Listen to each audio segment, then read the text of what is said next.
We've got a lot of friends and family in COS, and our family, if you think about it historically, goes way back to the founding.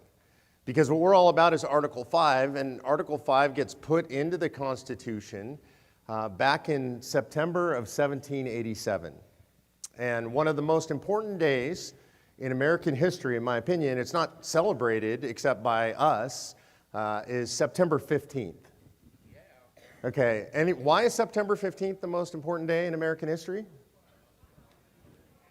It's Patty's birthday. Come on, get with it, people. Okay, it's also the day that Colonel George Mason stood up and addressed those men who were debating the Constitution. They're almost done. It's 2 days before the end of the Constitutional Convention. They're done with the document, and he stands up and he complains. He talked a lot at convention, by the way, second or third most at convention, so they were probably like, oh, seriously, Colonel, sit down. We've had enough of you. And he says we've got a problem with the document. We created a document that gave the power to Congress to propose amendments if they deemed them necessary, but we didn't give the power to the people acting through the states. And then he asked a question which resonates across the ages, which is, are we so naive to believe that a government that becomes a tyranny will propose amendments to restrain its own tyranny? We know the answer. We saw Madison's notes. They say nin com, which is Latin abbreviation for no comment. Nobody debates it. Nobody stands against it. Nobody raises their hand and objects. And we know that that clause, the second clause of Article 5, gets inserted into the Constitution unanimously. No debate, unanimous insertion. And because of that event, September 15, 1787, because of that man, a great friend of the United States of America, an anti-federalist, by the way, they were right. Anti-federalist, he stood up, he made that objection, he said the thing in the moment, I believe, inspired by God, that has all of you in this room today, literally, all of us, personally, connected to our good friend and somebody I want to introduce you to right now, Colonel George Mason.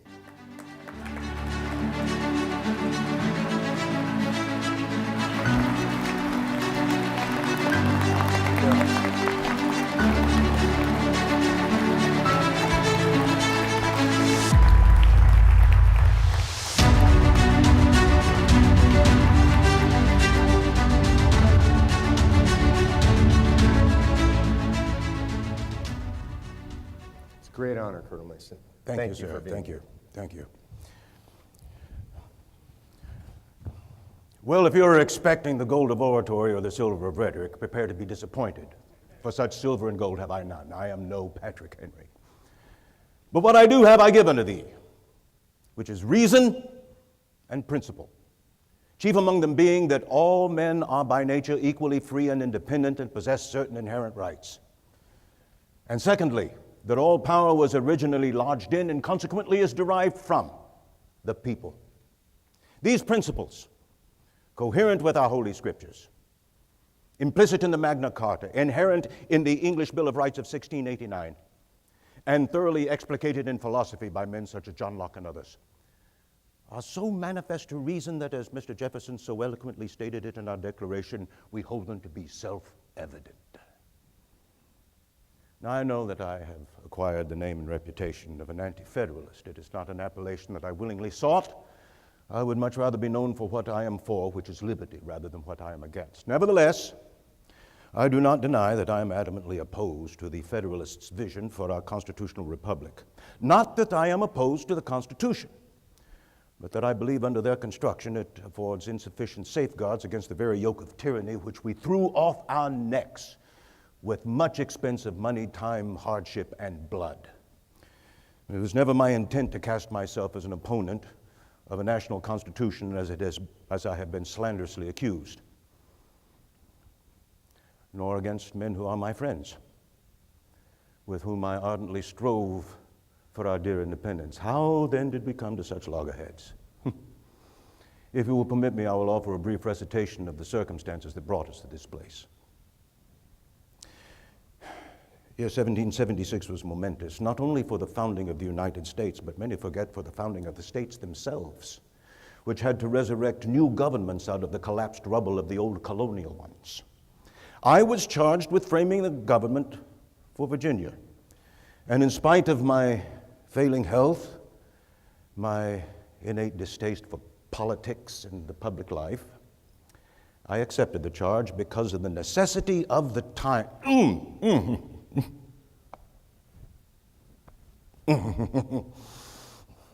If you will give me leave, I will continue from the chair.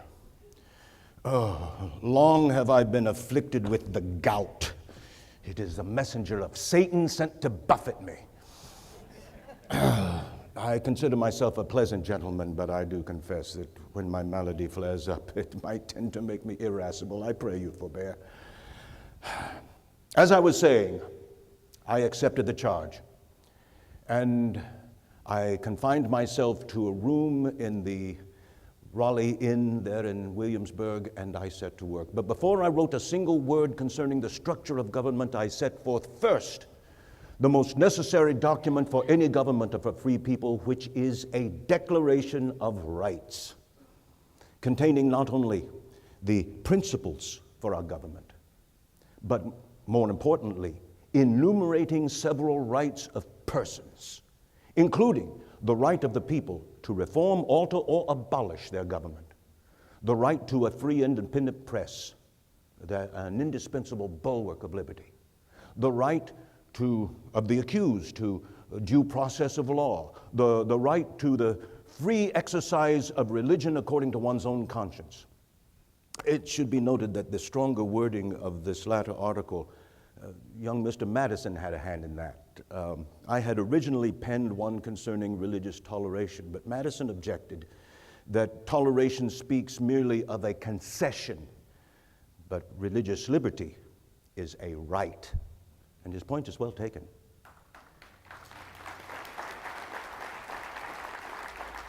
Other amendments were perhaps not so felicitous, but in substance the document passed after far too much debate. And other states began to use that as a pattern for their own declarations of rights. And then we went on to pass a constitution for Virginia, which overall I was pleased with the result. In retrospect, I think there was one glaring fault, and that is that we failed to impart to it a means to amend it. But in 1776, we had very little time to nitpick. Every moment then and thereafter was perilous, even unto the signing of the Treaty of Paris in 1783. When I finally felt free to return once and for all to Gunston Hall, there to mind my business, enjoy my children, and nurse my many infirmities. But in 1787, that spring, I was called back into public service, being elected to the Virginia delegation to amend the Articles of Confederation. And we all knew that we were actually going to replace it. And to the surprise of many, I did not decline the appointment, for I believed, as I wrote to my son George, that the revolt against Great Britain was nothing compared to the great business which now lay before us. Philadelphia, furthest I'd ever been from my home. First time I'd ever truly left Virginia. I enjoyed seeing the sights, Independence Hall, all of these things. At last meeting Dr. Franklin, oh yes. But I quickly grew weary of all of the etiquette and nonsense so prevalent in that, so fashionable in that city. But I was heartened by the caliber of those who attended the convention, so far above the usual run-of-the-mill politician. I truly did feel that all the hopes of the Union were centered in this convention. But it was very nearly exploded. Our very first controversy right out of the gate was trying to reconcile the interests of the larger states with those of the less populous ones, and it was a sore test. I lie not. Had we failed to find common ground on this issue, the entire convention would have collapsed and dissolved before it even got started. Dr. Franklin and I united to lead a committee which hammered out what became known as the Great Compromise, the bicameral legislature with a lower chamber elected according to population and an upper one with equal representation for the states. And it passed. And then we could get on to debate every other issue, and debate we did. I was keenly interested, as Mr. Mecklin mentioned a moment ago, in the amendment process. Almost all of my colleagues felt no qualms with letting Congress be the sole proponent of all amendments. But I insisted that there must be an alternative path. And so we did impart to our Constitution in Article 5 a provision for a convention of states, for I feel that there will come a day when we will need to wrest our government from the vested interests of tenured power. For in politics, tenure is power, my friends, and power is an intoxicating temptation, even for a good man, let alone for the mediocre souls who so often inhabit that occupation.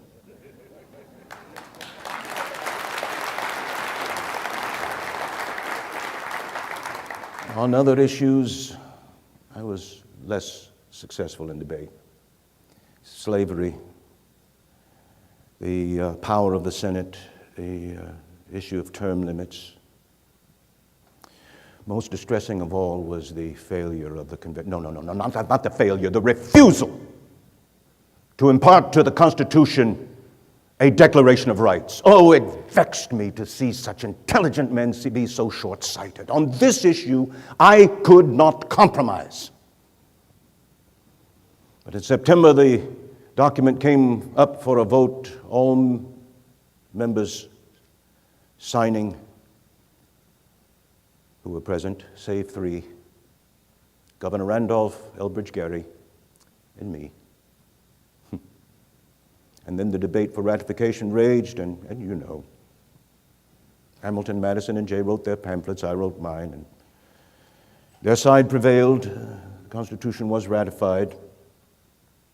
During this time, my friendship of many years with General Washington greatly cooled.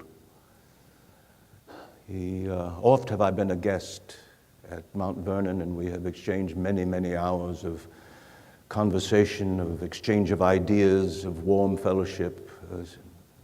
I have not been invited to his home, nor have we spoken since the convention. So be it. He has his convictions and his mission in life, and I have mine. Let it be known that I have never objected to Washington, the man being elected to the executive office. No more worthy a man can be found in the world. As for me, well, I was greatly encouraged and indeed mostly satisfied with the Bill of Rights that of late has been added to our Constitution by amendment. If only we had done it in Philadelphia, so much discomfiture could have been avoided. Hold tight to those rights, my friends, for politicians do not need the title of king to grasp for kingly power.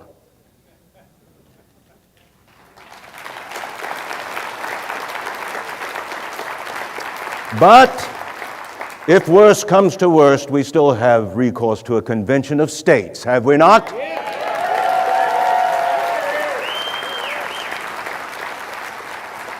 I think I'm going to go for coffee. You're welcome to join me.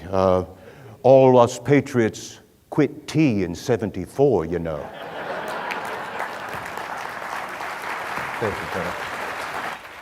Colonel George Mason.